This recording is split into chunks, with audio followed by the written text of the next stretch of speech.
चुनाव आयोग को विचार करने के लिए 10 दिन का और समय देता हूं। 10 दिन के बाद 4 दिन का वीडियो बनाऊंगा। जो काम हमारे नियंत्रण में है वो करो। जो चुनाव आयोग के नियंत्रण में है, चुनाव आयोग करता है, नहीं करता है, कहां जाएगा? भाग जाएगा क्या? देखो, अगर 10 साल के बाद अगर हम लोग काबिज हो गए तो 10 साल के बाद चुनाव कमिश्नर को फांसी की सजा देंगे। अगर वो मर गया तो ही बचेगा। अगर रिटायर्ड हो गया और पेंशन खा रहा है, पेंशन ही खाता रहेगा, तो वो 10 साल 20 साल के बाद भी देशद्रोह का मुकदमा फेस करना पड़ेगा उसको।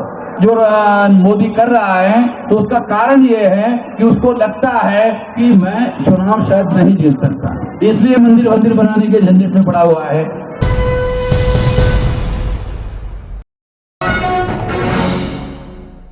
जो काम हमारे नियंत्रण में है वो करो। जो चुनाव आयोग के नियंत्रण में है, चुनाव आयोग करता है, नहीं करता है, कहां जाएगा? भाग जाएगा क्या? देखो, अगर 10 साल के बाद अगर हम लोग काबिज हो गए तो 10 साल के बाद चुनाव कमिश्नर को फांसी की सजा देंगे। आपको कानून की ताकत पता नहीं है, आप लोगों को कानून की ताकत पता नहीं है। अगर वो मर गया तो ही बचेगा, क्योंकि वो उसको पकड़कर फांसी देने के लिए जिंदा ही नहीं है।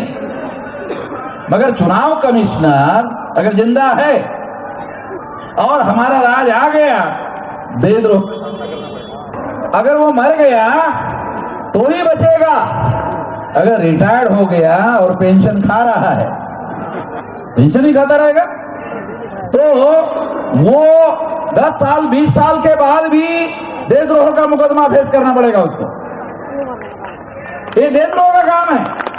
ये जो कर रहे हैं ये देशद्रोह का काम कर रहे हैं। 2019 के चुनाव में मोदी को वोट परसेंटेज पड़ा 37.7%। मोदी को कितना परसेंटेज वोट था? 37.7%। और इंडिया गठबंधन अभी जो बना, उनके पास कितना परसेंटेज वोट है? 62.3%। आ रहा, कुछ समझ में आ रहा? तो मोदी को ऐसा लगता है कि वो चुनाव नहीं जीत सकता। मोदी को ऐसा लगता है क्योंकि लड़ाई कैसे? 37.7% वर्सेस 62.3%। वो इतने वोट थे तो पिछली बार मोदी चुनाव क्यों जीत गया और ये लोग क्यों हार गए? क्योंकि इंडिया गठबंधन वाले लोग यूनाइटेड चुनाव नहीं लड़ रहे थे। अभी वो इंडिया गठबंधन के लोग इकट्ठा होकर चुनाव लड़ रहे हैं, तो उनके पास 62.3% वोट है। तो मोदी के चुनाव जीतने की दूर दूर तक संभावना नहीं है।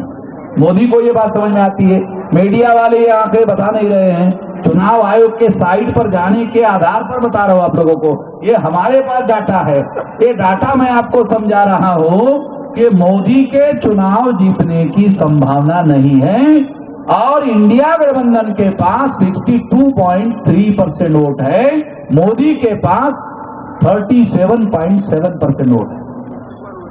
और 10 साल का सरकार चलाने के बाद कुछ लोग उसके समर्थक विरोध में भी हो गए, कुछ विरोध में भी हो गए हैं, इसलिए राम मंदिर बनाने की बातें करने लग गए। सरकार का काम तो नहीं मंदिर बनाना, मगर मंदिर बनाने की बात जो मोदी कर रहा है तो उसका कारण ये है कि उसको लगता है कि मैं चुनाव शायद नहीं जीत सकता, इसलिए मंदिर बनाने के झंझट में पड़ा हुआ है।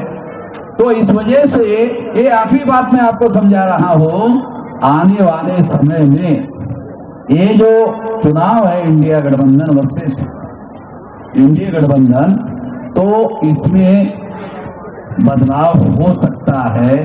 इस बदलाव को रोकने का काम ईवीएम के द्वारा हो सकता है। इस बदलाव को रोकने का काम ईवीएम के द्वारा हो सकता है। अगर चुनाव आयोग और शासक वर्ग ने ऐसा करने का काम किया तो मैं शासक वर्ग को चेतावनी देता हूं हिंसा होगी। अभी कुछ लोग कह रहे हैं ईवीएम, विश्राम जी, ईवीएम फोड़ने का आदेश दे दो। मैं इससे सहमत नहीं। ईवीएम फोड़ने के लिए मैं अभी आपको कोई आदेश देने के पक्ष में नहीं हूं। चुनाव आयोग को विचार करने के लिए 10 दिन का और समय देता हूं। 10 दिन के बाद फोड़ने का वीडियो बनाऊंगा। 10 दिन के बाद, 10 दिन तक चुनाव आयोग के अधिकारियों को सोचने के लिए समय दे रहा हूं। कुछ लोगों ने मुझे कहा, क्योंकि ये सारी बातें आपको समझ में आ जाए, अरे इतनी जल्दी आप दिल्ली का मामला, बैलेट पेपर का मामला करोगे तो इतनी जल्दी बैलेट कैसे छपेंगे?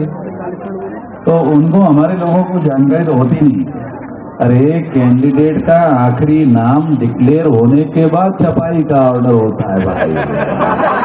गधे लोग, अरे हमारे लोग जो है ना गधे लोग, अरे उनको समझ ही गए नहीं जाता। आखिरी कैंडिडेट का नाम जब डिक्लेयर होता है उसके बाद छपाई का ऑर्डर होता है बैलेट पेपर में। ईवीएम मशीन में तो 6 महीने पहले बनाना पड़ता है। बैलेट पेपर में जो कैंडिडेट, कौन आदमी चुनाव लड़ने वाला है, कोई पता तो है नहीं चुनाव आयोग को। और हर चुनाव क्षेत्र में अलग अलग बैलेट पेपर छपते हैं, क्योंकि हर चुनाव क्षेत्र में अलग अलग कैंडिडेट होते हैं और कहीं कहीं जो है 50 होते हैं, 60 हो जाते हैं, उसी हिसाब से छपते हैं। तो आप लोगों को ये समझना होगा कि बैलेट पेपर पर चुनाव करने के लिए आसान काम है, ज्यादा काम, मुश्किल काम नहीं है। ये काम होना चाहिए। फ्री, फेयर एंड ट्रांसपेरेंट चुनाव के लिए मैं यहाँ चुनाव आयोग को मांग करता हूँ कि बैलेट पेपर पर चुनाव करो और 10 दिन का समय मैं आपको देता हूँ।